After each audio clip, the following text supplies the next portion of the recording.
all your ideals are simply manifestations of the quaking mess, trying to get away from itself. And that you are put in the position of,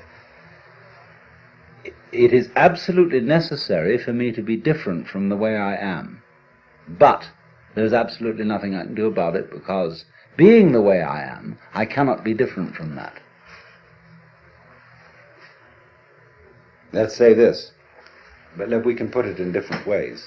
I know that I ought not to be selfish, and I would very much like to be an unselfish person, but the reason why I want to be an unselfish person is that I am very selfish and would far more love myself and respect myself if I were unselfish. You see? I know that I ought to love God, and whatever. And why do you want to love God? Well, because God is the biggest boss, and it's best to be on the side of the big battalions. That's really why I want to do it. In other words, because I'm looking for the safety of my own spiritual skin. So I think I ought to love God. All sophisticated saints have known this. St. Paul understood it, St. Augustine understood it, Martin Luther understood it. They didn't know what the hell to do about it. But there was nothing to do about it.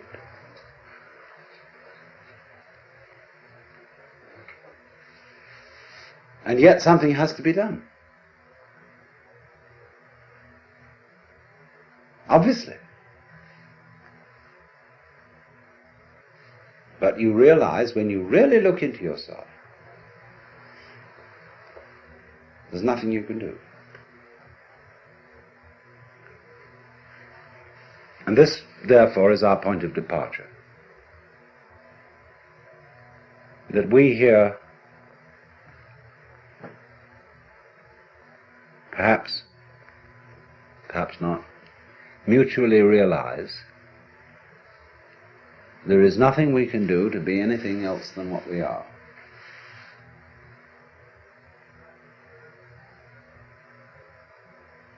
To feel any other way than what we feel at this moment. And to be then this quaking mess which has the capacity for the horrors about what life can do to us. However, this isn't as much of a blind alley, a cul-de-sac, as it sounds. Because if you discover a blind alley, it tells you something. Watch the flow of water when it crosses over an area of land, and you will see that it puts out fingers. And some of them stop because they come into blind alleys. And the water doesn't pursue that course. It simply rises, and then it finds a way it can go. But it never uses any effort. It only uses weight, gravity. It takes the line of least resistance and eventually finds a course. Now we will do the same thing.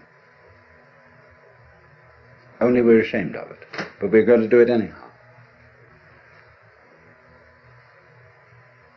We think that when we come to a dead end, a blind alley, oh, I failed. Supposing the water, at each place where a finger of water stretches out over dry ground and doesn't go any further because the land is too high, the water were to say to itself, I failed.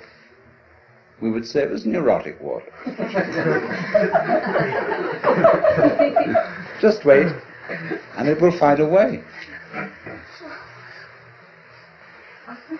Now, when you find, you see, that there's this predicament that I've been describing to you, that there's no way of transforming yourself,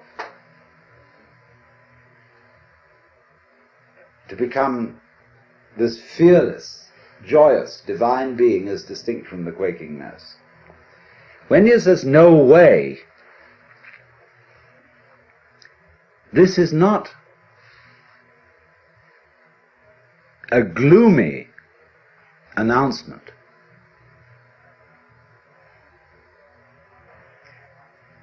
It is a very, very important communication.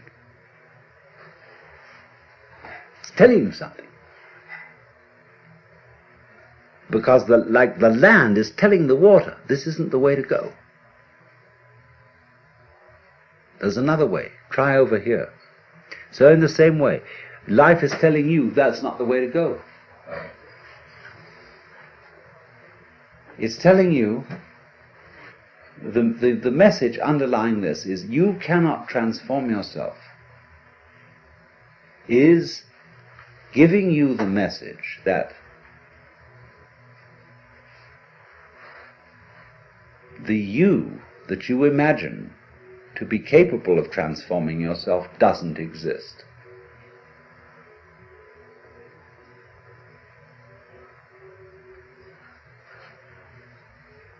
In other words, an ego, an I, separate from my emotions, my thoughts, my feelings, my experiences, who is supposed to be in control of them, cannot control them because it isn't there.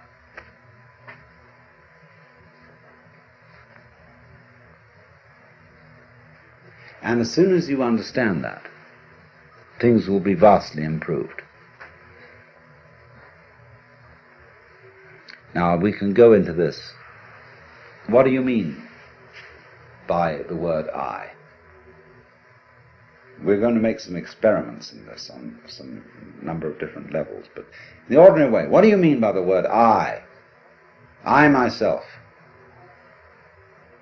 Your personality, your ego. What is it?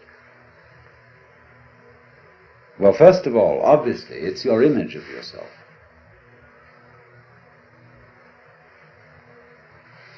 It's composed of what people have told you about yourself, who you are, how they've reacted to you and given you an impression that that's the sort of person you are. It's all your education goes into this, the style of life you put on and so forth. But it's an image, it's an idea, it's your thought about yourself, and I suppose yourself is in fact not this, but is, to begin with, your total physical organism, your psychological organism, and beyond that, an organism doesn't exist as an isolated thing any more than a flower exists without a stalk, without roots, without earth. So in the same way, although we are not stalked on the ground, we are nevertheless inseparable from a huge social context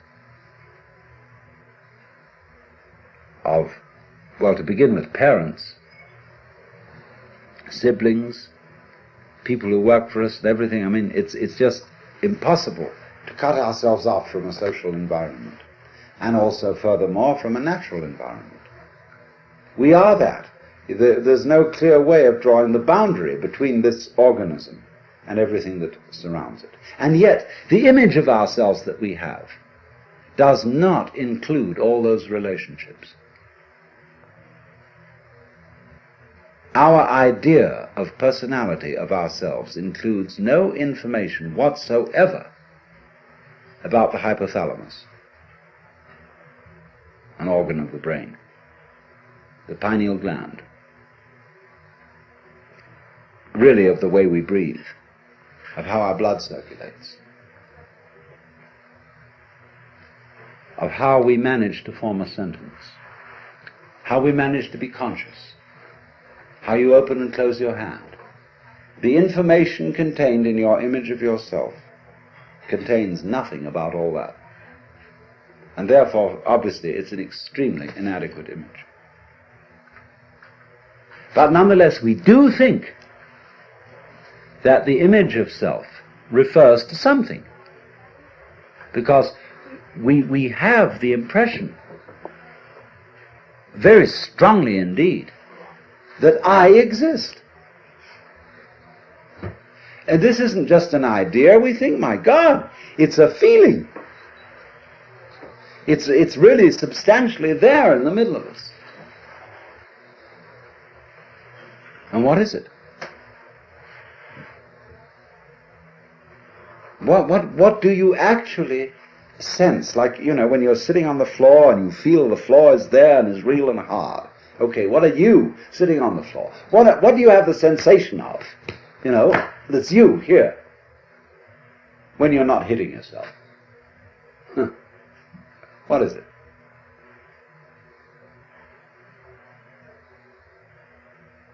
Well, in what part of your body do you feel yourself, the real I, existing?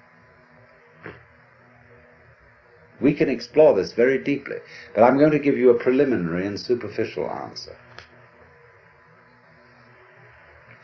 The sensation which corresponds to the image of ourselves is a chronic muscular tension.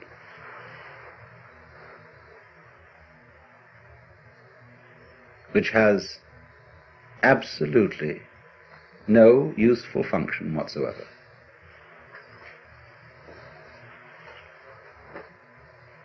It is when you try, say, to concentrate. What do you do when you try to pay attention? When I was a little boy in school, I had sitting next to me another boy who had great difficulty in reading.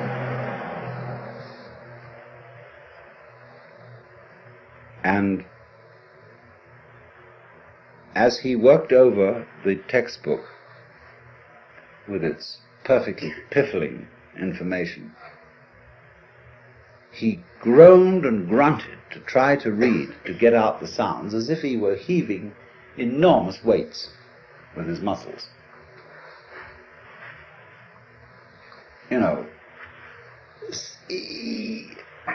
Spot, run,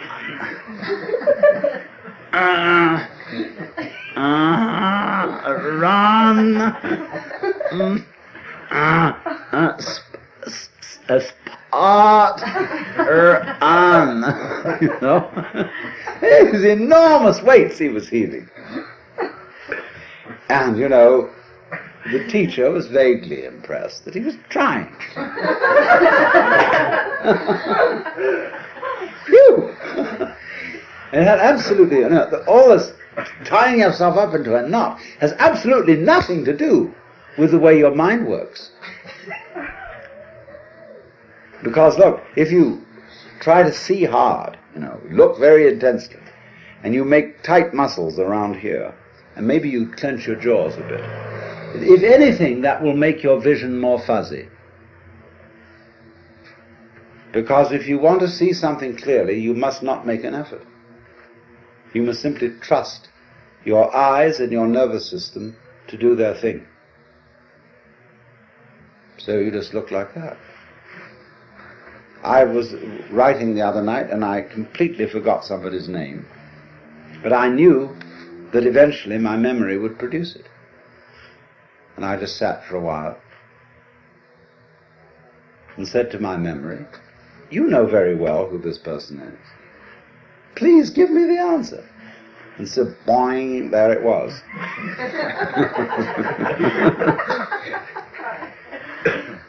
Because that's the way nerves work. They don't work by forcing them. And yet we've all been brought up to try to force our nervous activity, our concentration, our memory, our comprehension, and indeed our very love. We've tried to force it with muscles.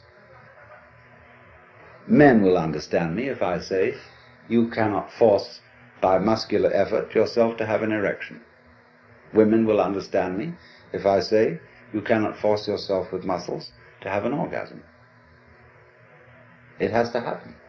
And you must trust it to happen. And there is absolutely nothing you can do about it by using your muscles. Nothing, nothing, nothing. So in precisely the same way. Well, let's complete the picture. So therefore, the notion that we have of ourselves, of ego, is a compound of an image of ourselves which does not fit the facts, and a sensation of muscular straining which is futile. So that what you conceive to be yourself is the marriage of an illusion and a futility.